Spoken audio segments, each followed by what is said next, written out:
This is a complete...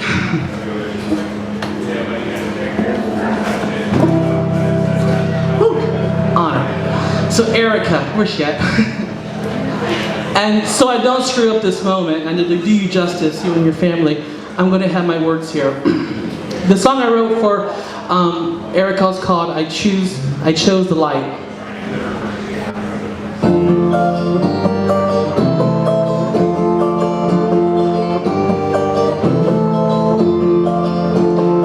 Here's my story.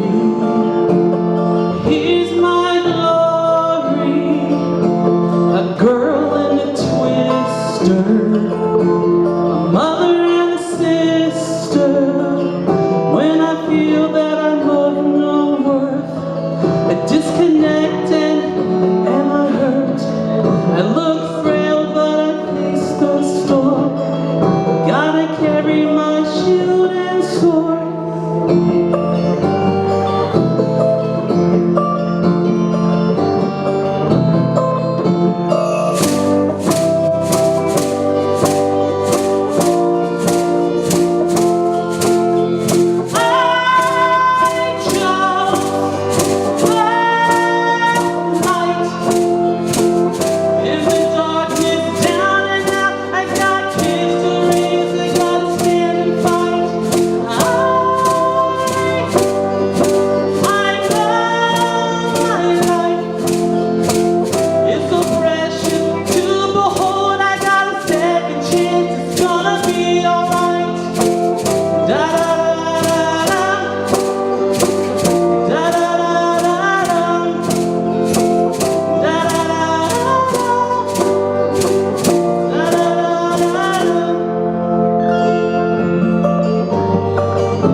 for allowing me to hear your story. And so I wrote this song,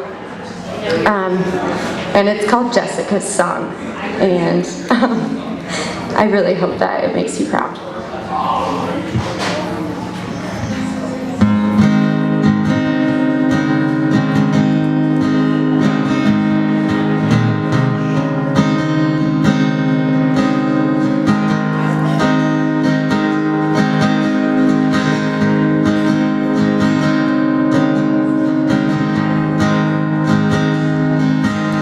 My brothers all carried all for you. I'll protect you from the things you can't undo. I'll make a home for you.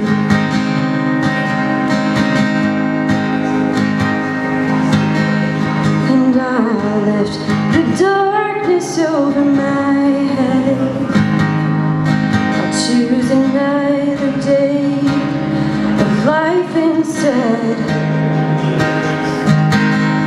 'cause it's so hard to live when all you want is to be dead.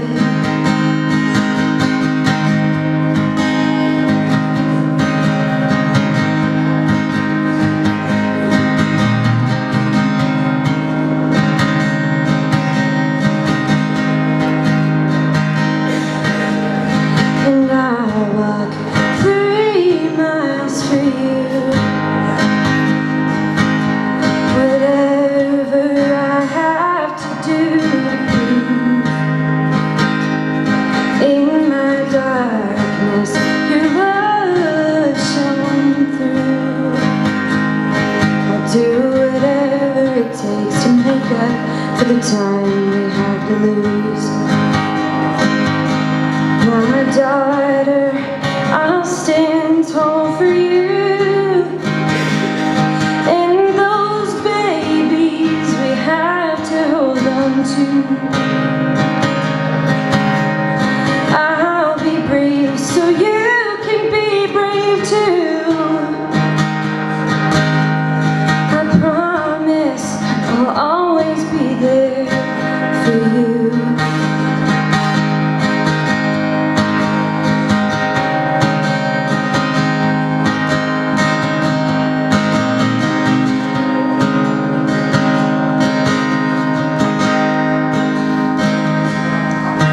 When the world says there's nothing more to you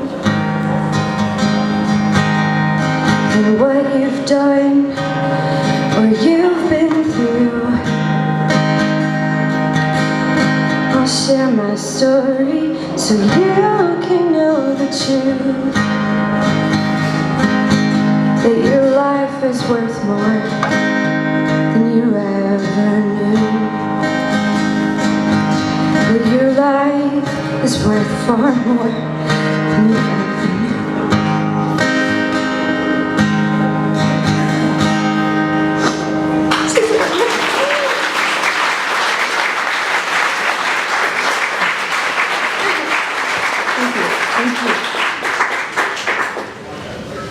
I don't know who's next. I'm gonna get it to you. When I first met Pam, I asked her what she would want people to learn from her story, and she said she wants people to know that life gets better. So the title of this poem is Life Gets Better. What can happen in a week while you lie lifeless and unidentified in a coma and nobody knows where you are? The friends who left you minutes from death at the ER will speed back into the night to never be found, but you'll always be grateful they saved your life. Your parents will wonder at first if you're missing or kidnapped, dead or alive, or simply unable to make your way home. Your children, wise souls, won't believe the white lies, that mommy is safe out of town somewhere nice. She'll be home soon, I promise, to make everything right. After 2 nights of searching and pacing the streets, your parents will describe your white blouse and brown vest, your long hair and wide smile to a young police sergeant and pray for the best. The nurses, meanwhile, will change your IV, brush out your long hair, and print your limp fingers to reveal the secrets of the pretty lost girl in room 204 who's still in a coma while she goes through withdrawal. You'll wake up sober 7 days later, grateful for sunlight streaming into your room, the bird songs at sunrise, and the love of a family that never gives up. Life gets better, you'll cry. Can't you give me just a second to get myself right? Can't you give me just a minute to remember that night? Can't you give me back an hour to spend it in his arms? Can't you give me one more day to live without harm? What can happen in 5 years of sobriety that you'll need all the more when you relapse again a lifetime from now? You'll become a regular at meetings, at times with your children in tow, teaching them from experience how life can get better and where they'll never want to go. You'll meet a fellow addict in recovery and fall crazy in love, build a new life, and make big plans to spend your lives together, simply, completely, and always in love. You'll go on vacations, run kids to soccer, attend graduations, and write tender poems about the hopes you have for your children, one girl and one boy. You'll find a church family and grow in your faith. You'll make your amends and live day by day. You'll meet new friends who love and support you in every way. Life gets better, you'll cry. Can't you give me just a second to get myself right? Can't you give me just a minute to remember that night? Can't you give me back an hour to spend it in his arms? Can't you give me one more day to live without harm? What can happen in the last days of your husband's life that will break you and send you back to the streets to bury your grief? You'll help him plan his funeral, pick verses and caskets, sing favorite hymns, and choose a spot where later you'll visit his grave and scream at the loss. As he breathes his last breaths, you'll call both his children to his hospital room, including the son he asked not to see, but he'll thank you for all of it and weep his goodbyes. You'll watch as his organs begin to collapse, his liver, his kidneys, and finally his heart. You'll sit through the service, stay strong for the kids who've grown up and moved out, leaving you to come home to this cold, empty house where you'll promptly fall apart. You'll pick up the phone, call a dealer you knew, buy a small bag of Coke, and blow your sobriety in one easy line, erasing your grief, ignoring the guilt, and turning your back on the life that you've built. Life gets better, you'll cry. Can't you give me just a second to get myself right? Can't you give me just a minute to remember that night? Can't you give me back an hour to spend it in his arms? Can't you give me one more day to live without harm? What can happen in the 15 minutes it takes to plead guilty to the judge for another public intox in criminal court? That's 20 and counting arrests on your record, but what's the big deal, you'll ask with dismay. I'm 44, that's normal. 20 arrests spread out over so many years of living and drinking and running about. It's really not normal, the judge will reply. We're getting you help with rehab and counseling, meetings and sponsors. You'll follow this schedule or end up in jail. You'll be angry, indignant, and say to his face, I don't want to go there. I can't stand that place. Counseling's for kids, not for ladies like me. I'll see people I know, my kids' friends, and others. They'll judge me and condemn me. No way. He'll slam down his gavel and repeat the fair sentence while rows of defenders up next watch in awe. You should be embarrassed, but mostly you're livid at him and the others, not yourself or your actions. It's his fault, not yours. It's mercy he's showing, grace and compassion, but you'll see it as judgment and unfair directives. You'll walk out annoyed and resentful with plans to fight it, but later calm down and make your first meeting, and then a few more until it's a habit. Life gets better, you'll cry. Can you give me just a second to get myself right? Can you give me just a minute to remember that night? Can you give me back an hour to spend it in his arms? Can you give me one more day to live without harm? What can happen in 8 months of sobriety after following court orders and coming to thank that judge after all? You'll repair broken friendships, make up with your sister you've hid from for years, reprioritize family and focus anew on buying a house and living a clear-headed life. You'll babysit grandkids and take them all swimming. You'll be there to witness the birth of the youngest and watch with new eyes how your daughter has grown as a mother with joy. You'll come to light counseling, take pride in your progress, help others recover, and look forward to meetings and even somehow the exploring of feelings. You'll find a new job and buy a new car, work weekends and evenings and get back your license and drive without fear for the first time in years. You'll meet a new man and accept his proposal. You'll tell him your story, the good and the bad. He'll love you for all of it and still take your hand. Life gets better, you'll cry. Can you give me just a second to get myself right? Can you give me just a minute to remember that night? Can you give me back an hour to spend it in his arms? Can you give me one more day to live without harm?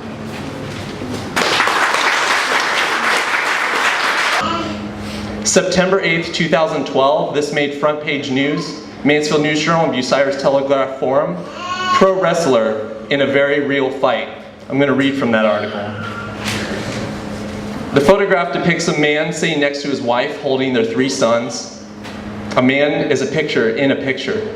He is a picture of a wrestler named Mr. Insanity inside of a family portrait.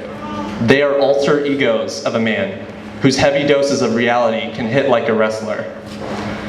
Pro wrestler in a very real fight is a story that made headlines in 2012 and an origin story for the kind of man he would become. Bucyrus Telegraph Forum. Toby Klein could be described as tough and stubborn. Those are necessary attributes for someone who has spent 15 years entertaining fans inside a professional wrestling ring. But those same qualities make it equally difficult to break an addiction.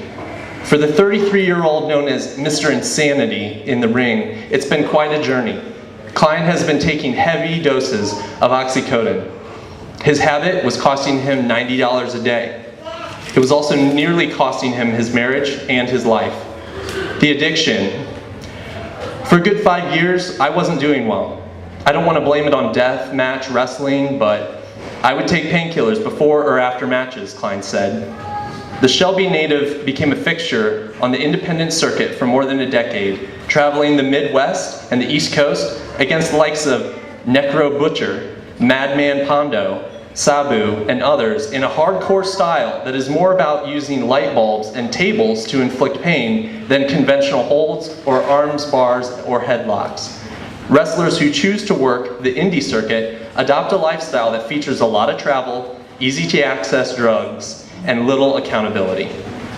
I lost my job as a delivery driver for FedEx in the spring of 2012, Klein recalled. He said initially he took the pills to relieve the pain from his bumps in the ring. Later he took them because he couldn't stop. His wife, Nicole, recalls him stealing money and lying continually so he could protect his secret. She had no idea about the struggles that lie ahead when they met. I was working at a tattoo shop and a friend told me about this guy. He came in the next day in his FedEx uniform and I was so nervous. I was shaking when I had to sign a COD for him, she said, laughing. The two had dated and later married in a wrestling ring in Alliance, Ohio on August 15, 2009 as a part of a wrestling show. Nicole knew she wanted to be with Toby, but she didn't understand what was to come. I didn't understand addiction. I didn't even know he was on them until I got pregnant with Owen. See Fight, page 2A. Turn a person's life to a new chapter. Imagine what it takes to realize someone's sober. Early years, Klein traveled to Japan 3 times in 2005 and 2006 to perform for New Japan Pro Wrestling. The pay was good, but the audience was demanding. I wrestled Kenta Kobayashi and was headbutted each other a bunch of times. He said I had a head of concrete. It wasn't until after his last Japan trip that Klein began to take painkillers. I was a late bloomer with the party scene. I didn't drink or do drugs in high school. When I got into wrestling, it opened up a whole new scene for me. Klein said on some wrestling circuits, there is a culture of drug use. It's accepted and even encouraged by unscrupulous promoters. Certain locker rooms, you'd go in and it was like a pharmacy. Following a tough guy persona, Klein thought he wouldn't get addicted. I thought I was impervious to pain, he said. One promoter who didn't tolerate illegal substances in his locker room is American States Wrestling Alliance promoter and wrestler Jimmy Lee of Mansfield.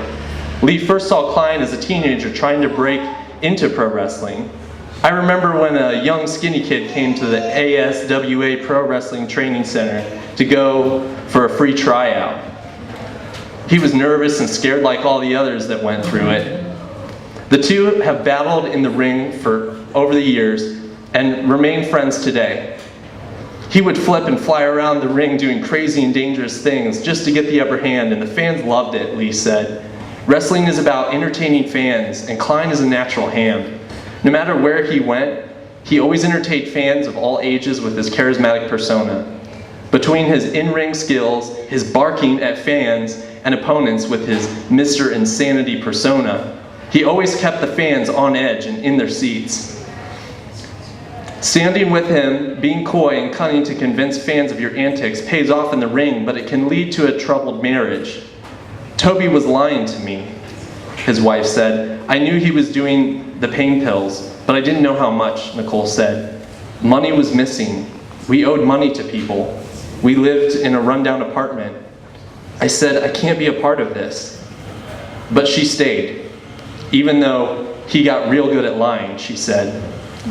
Klein was so blinded by his desire for the painkillers that his creativity knew no bounds. He got a Percocet prescription from his dentist and then drew a big circle around the number on it to convince her he was taking a lower dosage.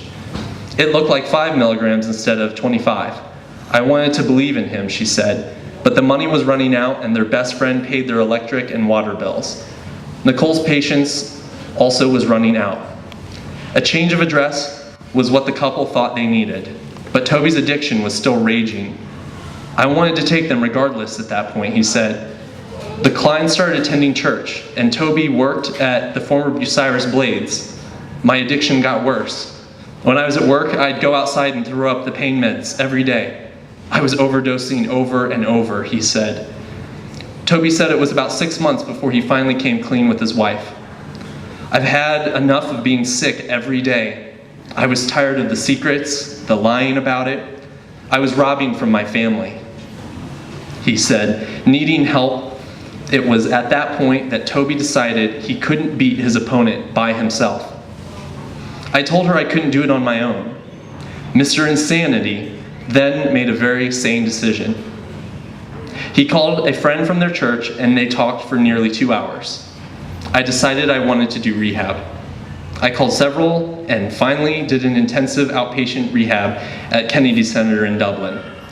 Toby completed 30 days, making the 120-mile trip several times a week. It was the beginning of his treatment. Now he attends a different program, 12 Steps with Jesus, led by Reverend Margie Maddox at a local church. This is a program with a strong Christian belief. It's a lot different than other programs, but we still have group therapy, Toby said. He said he attends 3 sessions a week, always including a Saturday meeting. Nicole also attends a session for codependence on Sundays. Battle not over. The hardest part is not being able to save him, but I'm thankful he came to me and admitted he had a problem and needed help, Nicole said. Toby understands what's at stake. Since May, he has worked as a forklift driver at IB Tech. He also spends time with his children. He also has a son, Brody, 12, and at the time of this article, the couple just learned Nicole's expecting another boy. Toby no longer travels the shows in Kentucky, Delaware, and Philadelphia, and he retired from pro wrestling last year, but is planning on working an ASWA show in Mansfield. It'll be the first time I've worked a match sober in years. God watched over me. I know 42 people who have died who are in the wrestling business, and most of them under age 40. He admits this fight isn't scripted like pro wrestling. It's real, and it continues. This is kind of a rally song, a thank you for the people, faith in a higher power, and just a great support net to keep you going, like when things are tough. So I hope you like this, Anthony. Oh, it's called Road, by the way.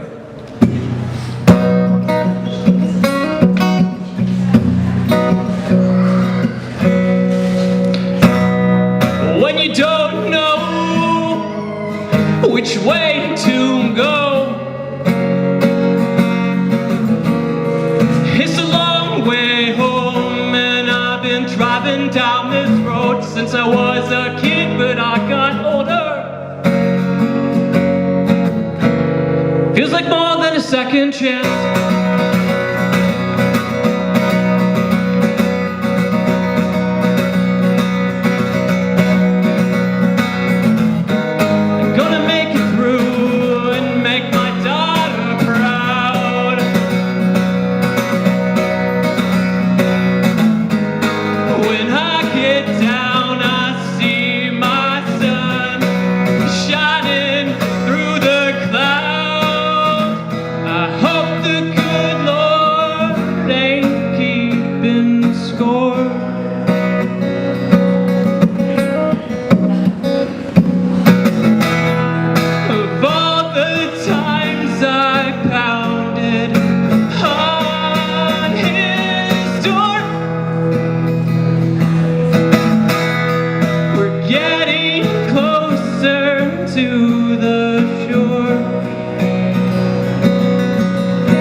A word about the poem first.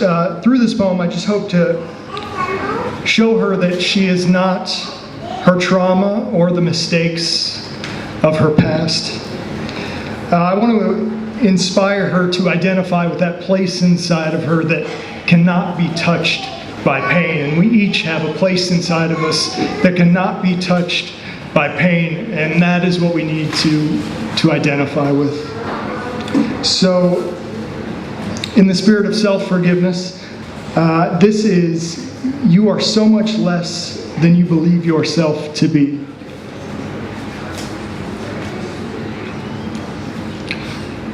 You are not Hungary, your motherland, place of your birth, clay of your body. You are not the student revolt against the Soviet occupation. You are not your father's politics, no matter how noble. You are not the Soviet tanks he lured into ambushed in his beloved streets of Budapest, not the sensate shatter whoosh of Molotov cocktails on vulnerable gearboxes. You are not the 7-month-old left with her grandmother while her parents fled for asylum in America.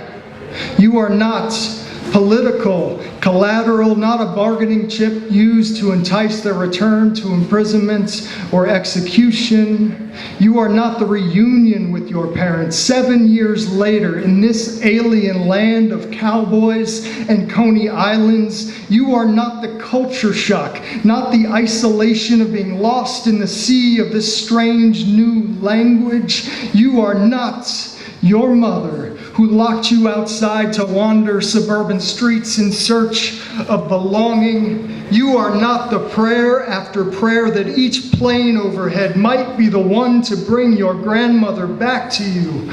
You are not your trauma, that brooding double face of presence turned toward the gong bell of eternity, washing up on the shoreline of your ear. You are not 20 years in the nursing profession, the double shifts and diaper changes, bed sores, and the excess of fluids. You are not day after day after day blurring together under the spell of capitalism, that vacant promise of some future day when you might slow down to marvel at the fierce emerald fire burning within the merest leaf. You are not that terrible day when he sucker punched you so hard the bones of your skull shifted like plate tectonics. You are not your body ragdolled against the wall, not your slipped vertebrae or cracked femur. You are not the long drag to recovery,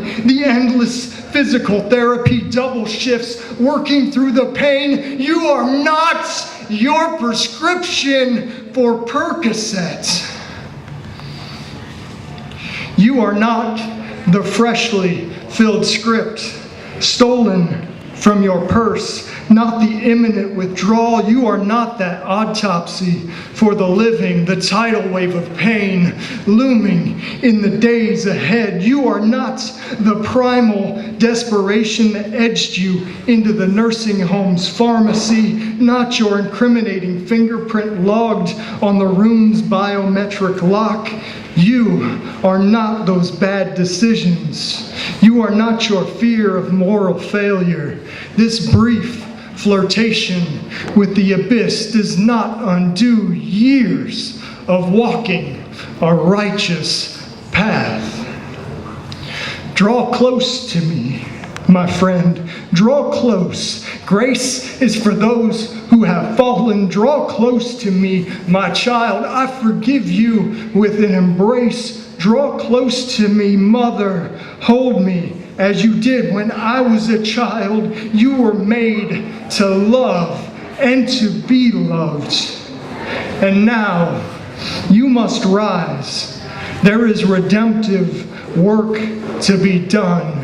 And never forget that, like your father before you, you too are a freedom fighter.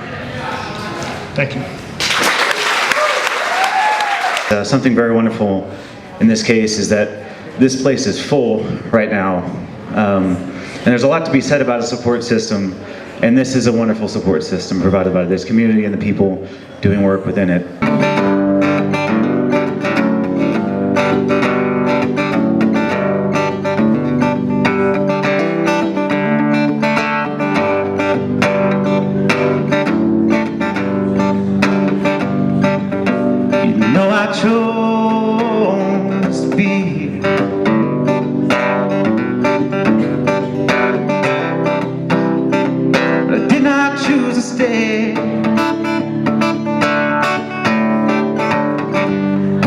Tossed out in the ocean.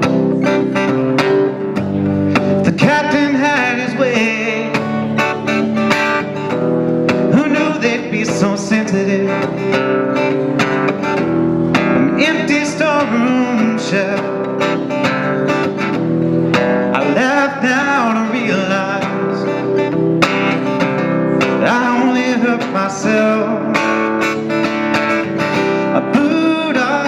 the boat, boot off the boat. Got the boot off the boat, and with a lump in my throat, they say I'm never coming back again.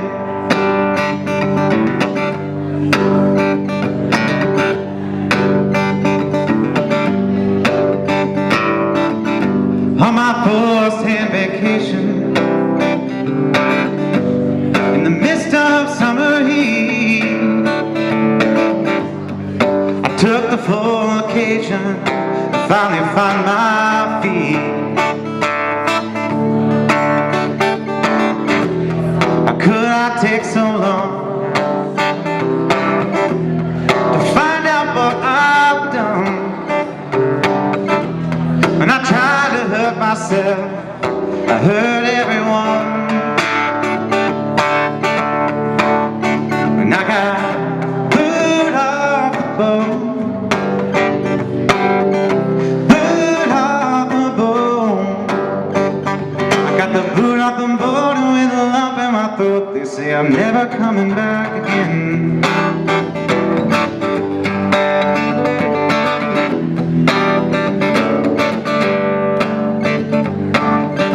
When the bad times return, but I've lost will be cold by what I've learned. When my vision finally clear, I look forward to my body with one foot on the boat, one foot on the boat.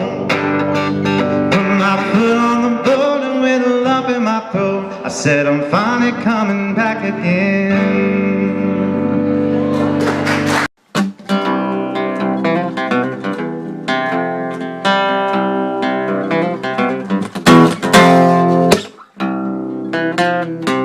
I'm so insecure, I'm inadequately fit. Or do you see more than all these terms I'm labeled with? But I'll tell you that it's hindsight. It's such a beautiful thing. And with the records turning and bridges burning, I'm still learning who I am. And I'm still learning who I am.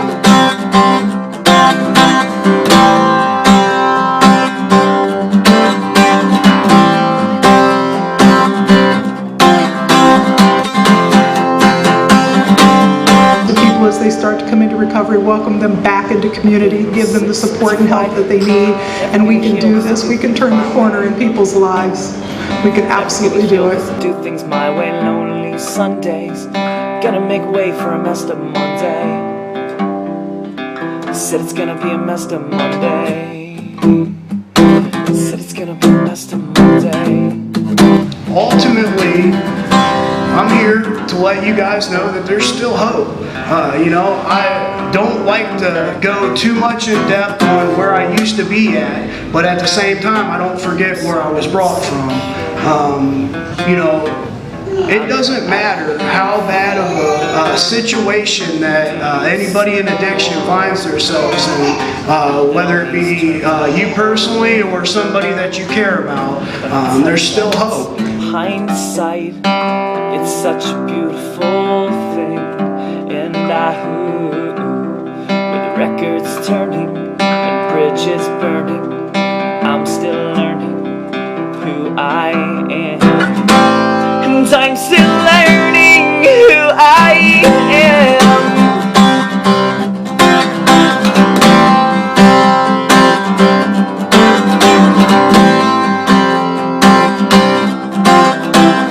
I admire each of you that are on this journey to recovery at the moment. I actually want to say that I love you, which is a weird thing to say to a group of strangers, but really I want to say that I love you and I see you and I see the struggles you've been through and I still love you. I see the pain you have caused and I still love you. Said it's gonna be a messed up Monday.